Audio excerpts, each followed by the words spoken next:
அனைவருக்கும் வணக்கம். Welcome to தமிழேசா. டியர் ஃப்ரெண்ட்ஸ், நீங்க இப்பதான் எங்களுடைய வீடியோ பாக்குறீங்கன்னா லைக் பட்டனையும் சப்ஸ்கிரைப் பட்டனையும் அழுத்துங்க. தங்களுடைய கருத்துக்களை தெரிவிக்க கமெண்ட் பாக்ஸ்ல பதிவிடுங்க. நம்ம சேனலை இன்னைக்கு தான் முதல் சப்ஸ்கிரைப் பண்ணி இந்த வீடியோ பாக்குறீங்கன்னா கமெண்ட் செக்ஷன்ல டாட் வச்சு கமெண்ட் பண்ணுங்க. அதே மாதிரி இல்லங்க நீங்க ரெகுலரா போடுற எல்லா வீடியோவும் நாங்க தினந்தோறும் பாக்குறோம் என சொல்லுறவங்களா நீங்க இருந்தீங்கன்னா கமெண்ட் பாக்ஸ்ல ஹாய் போடுங்க. நீங்க கமெண்ட் செக்ஷன்ல போய் போடுற ஒவ்வொரு கமெண்ட்டும் ஆதரவாக இருந்து ரெகுலரா நாங்க சிறப்பாக வீடியோ போட உத்வேகமாக இருக்கும். வாங்க வீடியோக்குள்ள போகலாம்.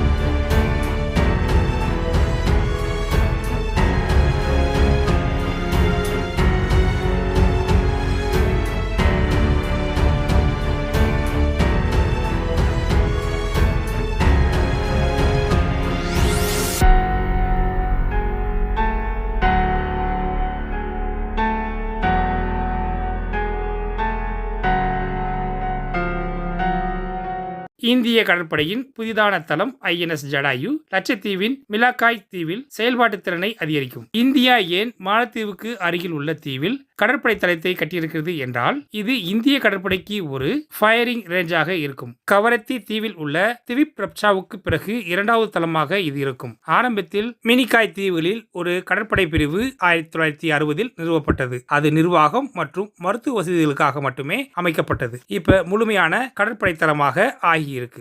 இந்த INS ஜடாயு கடற்படை செயல்பாடு எல்லையானது அரபிக்கடல் மற்றும் இந்திய பெருங்கடல் பகுதியில் விரிவுபடுத்தியிருக்கிறது. மூலோபாய ரீதியாக இந்த தளம் மாலத்தீவில் இருந்து 125 கிலோமீட்டர் தொலைவிலும் கொச்சியில் இருந்து 440 கிலோமீட்டர் தொலைவிலும் அமைந்திருக்கிறது. இது லட்சத்தீவு மற்றும் மினிகாயின் 9 டிகிரி சேனல் இடையே பயணிக்கும் முக்கியமான கடல் தகவல் தொடர்புகளை நேரடியாகவே மேற்பார்வை செய்கிறது. மத்திய கிழக்கில் இருந்து தென்கிழக்கு ஆசியாவுக்கு கச்சா எண்ணெய் போக்குவரத்து உட்பட அதிக அளவில் வர்த்தம் செய்ய இந்த வழியே நம்பியிருக்கிறது. இந்த INS ஜடாயு தளம் இந்த பகுதியில் சீன கடற்படையின் நடமாட்டத்தை கண்காணிக்கும் திறனை மேம்படுத்தும். அந்தோமான் நிக்கோபார் தீவுகள் மற்றும் மலாக்கா ஸ்டேட் சோக் பாயிண்ட் ஆகியவற்றில் உள்ள இந்தியாவின் தளங்களுடன் இது இணைக்கப்படும் போது இந்தியாவின் வடக்கு எல்லையில் இமயமலை பிரதேசத்துல விரோதம் ஏற்பட்டா இங்க சீனாவின் கடல் வழி மூலமாக நடக்கின்ற சீன விநியோக பாதைகளையும் சீர்குலைக்கலாம். ஏன்னா 80% சீன வர்த்தகம் மலாக்கா ஜலசிந்தி வழியாகத்தான் நடக்குது.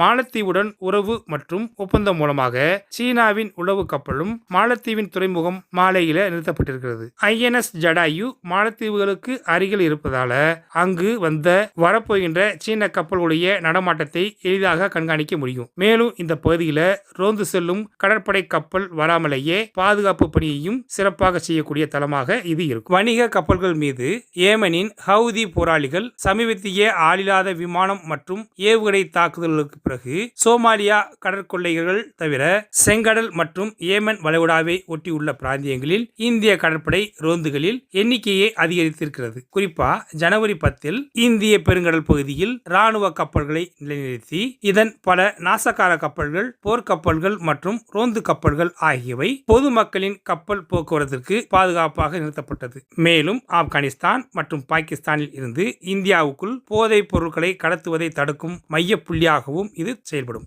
எதிர்காலத்தில் விமானம் தாங்கிய போர்க்கப்பலை கூட இங்கே இயக்கும் திட்டத்துடன் ஒரு விமான ஓடுபாதையும் அமைக்கவும் திட்டமிட்டிருக்கிறது. P-8I போசிடான் நீண்ட தூர நீர்மூழ்கி எதிர்ப்பு போர் மற்றும் MQ-9B சி கார்டியன் ட்ரோன்கள் இந்த திட்டமிடப்பட்ட விமான நிலையத்தில் இருந்து இயங்குவதன் மூலமாக கடற்படையின் பாதுகாப்பு வரம்பும் அதிகமாகும். இந்த தளம் திறந்தால் இந்தியாவின் கிழக்கு இந்திய பெருங்கடலில் தீவுகளிலும் மத்திய இந்திய பெருங்கடலில் INS ஜடாயுவும் மேற்கு இந்திய பெருங்கடலில் மொரிசியஸ் அவுட்டர் லேண்டில் வடக்கு பக்கத்தில் 1000 கிலோமீட்டர் தூரத்தில் உள்ள குறைவான மக்கள் தொகை கொண்ட இரு சிறிய தீவுகள் இருக்கின்றன. அதில் வடக்கே உள்ள தீவில் விமான ஓடு பாதையையும் அமைத்திருக்கிறது நமது இந்தியா. மேற்கு இந்திய பெருங்கடல் பகுதியில் மொரிசியஸின் அவுட்டர் லேண்டிங் வடக்கு பக்கத்தில் 1000 கிலோமீட்டர் தூரத்தில் உள்ள மக்கள் தொகை குறைவாக கொண்ட இரு தீவுகள் இருக்கிறது. அதில் வடக்கு பக்கம் உள்ள தீவு அகலேகா தீவு ஆகும். இந்த தீவிலும் நமது இந்தியா ஒரு விமான ஓடு பாதையை அமைத்திருக்கிறது.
Dear friends, ADA AMCA fighter jet unmanned வேரியண்டை முன்மொழிந்திருக்கக்கூடிய நிலையில் இந்தியன் ஏர்ஃபோர்ஸ் மேன்டு வெர்ஷனில் கவனம் செலுத்தி வருகிறது.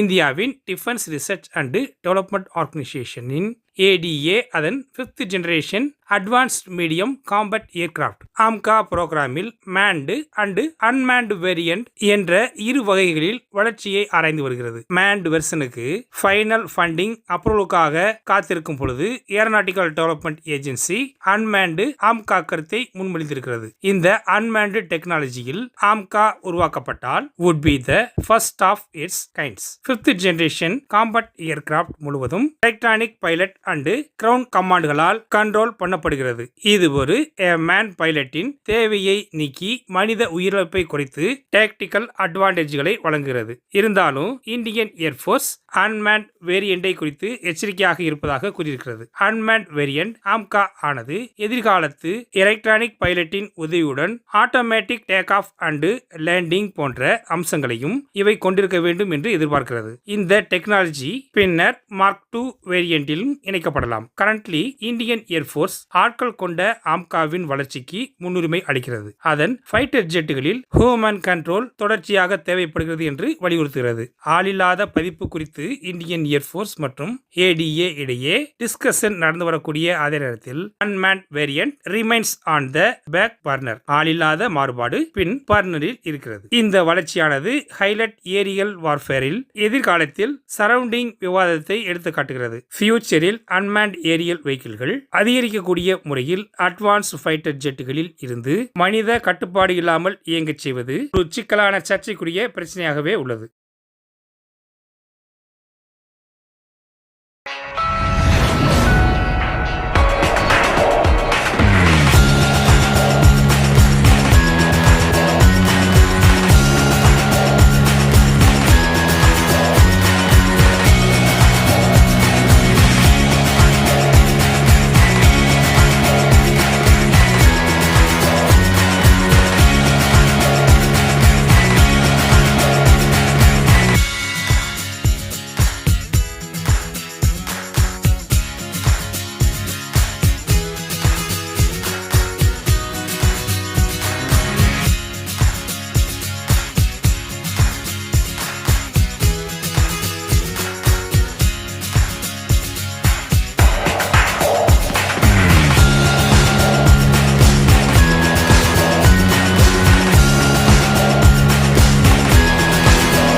ஓகே ஃப்ரெண்ட்ஸ், இந்த மாதிரி செய்திகளோட நாளைக்கு சந்திப்போம். இன்றைய பதிவு உங்களுக்கு பிடிச்சிருந்துச்சுன்னா லைக் பண்ணுங்க, ஷேர் பண்ணுங்க, உங்களுடைய கருத்துக்களை கமெண்ட் செக்ஷனில் தெரிவிங்க. சப்ஸ்கிரைப் பண்ணுங்க, மறக்காம பெல் ஐக்கானை கிளிக் பண்ணுங்க. ஜெய்ஹிந்த்.